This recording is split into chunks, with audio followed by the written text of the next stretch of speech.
చూడండి, గోంగూర పచ్చడి అయితే రెడీ అయిపోయింది.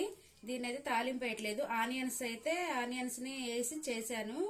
మిక్సీ పట్టేటప్పుడే 2-3 ఆనియన్స్ వేసుకొని 2-3 పల్స్ ఇచ్చుకుంటే కచ్చపచ్చగా ఇలా ముక్కలు ముక్కలుగా వచ్చింది.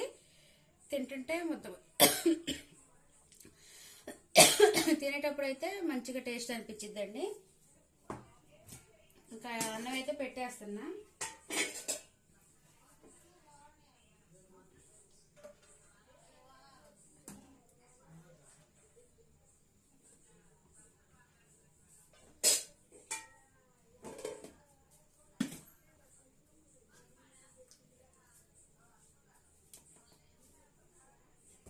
ఓకే అండి, అన్నం అయితే పెట్టేసాను. ఇక ఇస్తాను, అందరికీ తినేస్తారు. వేడి వేడి రైస్ గోంగూర పచ్చడి అండి. మాకు నైట్కి వచ్చేసి పుల్ల పుల్లగా చాలా బాగుంటుందండి. ఓకే అండి, బాయ్.